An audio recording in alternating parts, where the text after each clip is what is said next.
Think about the most respected person you know. Not the most popular, not the loudest.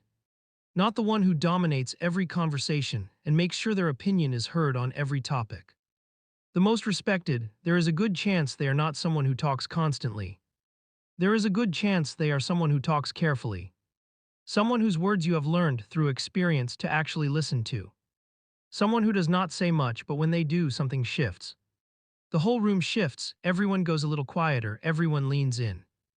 Because somewhere in the back of every mind is the same understanding: this person does not waste words.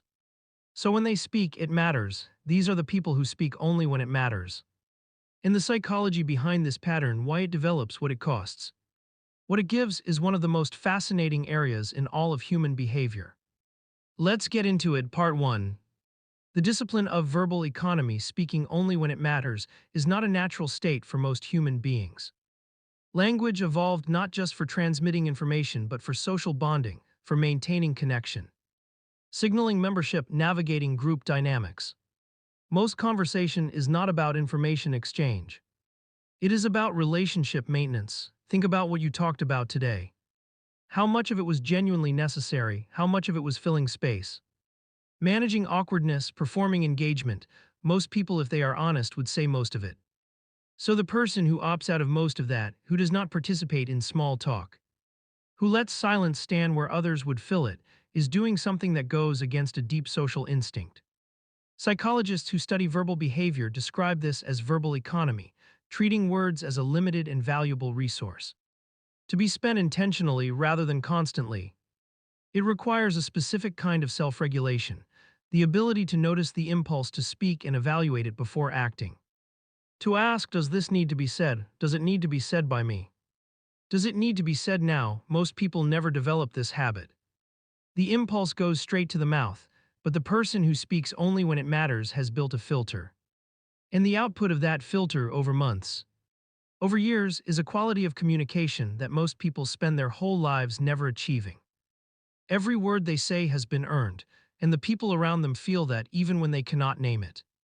Part 2, where this pattern comes from. Nobody is born with this kind of verbal discipline fully formed.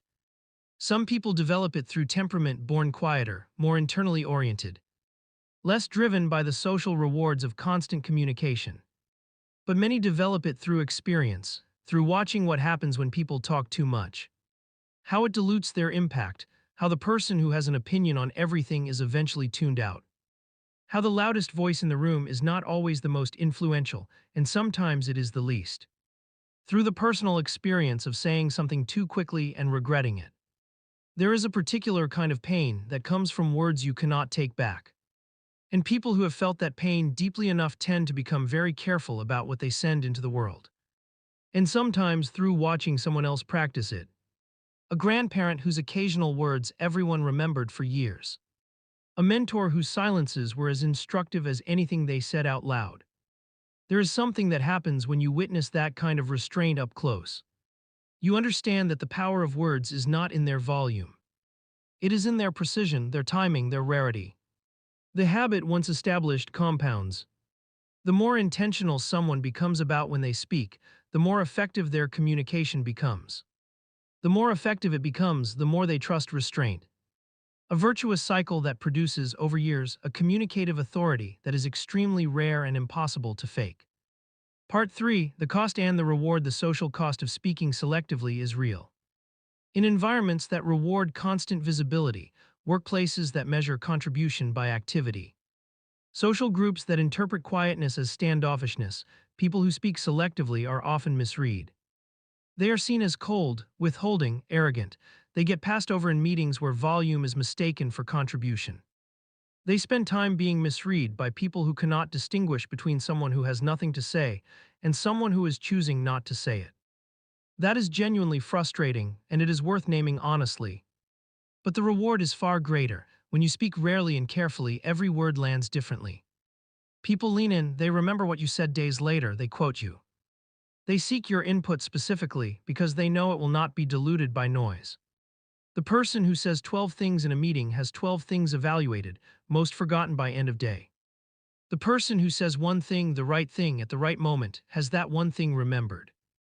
And there is a particular kind of respect that accumulates around people who speak only when it matters. A quiet authority, a credibility that builds slowly and becomes eventually almost unassailable. You cannot manufacture this. It has to be earned word by carefully chosen word over years. Part 4. What they understand that most people don't hear is the insight at the heart of this pattern. Most communication is not about transmitting information. It is about managing anxiety, filling silence, maintaining presence, avoiding the discomfort of stillness, reassuring yourself through the sound of your own voice that you exist and are worthy of attention. Most of what people say in most conversations is doing one of those jobs.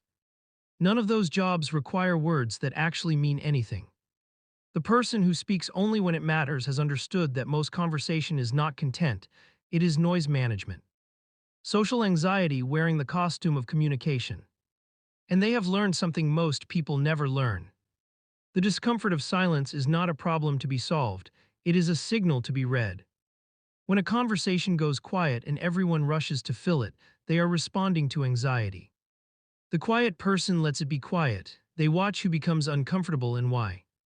They watch what gets said when the pressure to fill the gap overcomes someone's better judgment.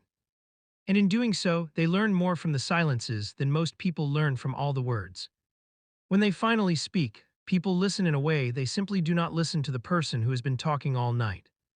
Because the room has already learned, when this person opens their mouth, it is worth stopping for. Part 5. How to develop this, because saying speak less is easy. Actually doing it is hard, but it is learnable. First, observe before you add. In your next conversation, let at least 2 other people speak before you do. Actually listen, not to prepare your response, to understand what is being said and what is not being said. You will find that many things you were about to say no longer need saying by the time your turn comes. Second, get comfortable with the pause. Before responding to anything, give yourself 3 seconds. It feels like forever in real time. But those 3 seconds are often the difference between a reactive response and a considered one. Between words you will stand behind and words you will wish you had kept. Third, care less about being heard and more about being worth hearing. The anxiety that drives most overtalking is the fear of not mattering. But presence is not built through volume, it is built through quality. Through the slow, patient work of becoming someone whose words carry weight. Let that reputation build, silently, through consistent restraint and consistent precision. It takes time, but what it produces is the kind of authority that lasts. Outro: you do not need to fill every silence. You do not need to have an opinion on everything. You do not need to announce your presence through the constant sound of your own voice. The most powerful thing you can sometimes do is say nothing, wait, observe. Understand the room fully before you add to it, and when the moment comes, the real moment, say it. Clearly once and let it land, because the person who speaks rarely and carefully does not need to say things twice. The room was already listening. Leave a comment below. What do you wish people understood about why you speak the way you do? I read every single one. Subscribe for new psychology content every week. Until next time, choose your words like they matter, because they do.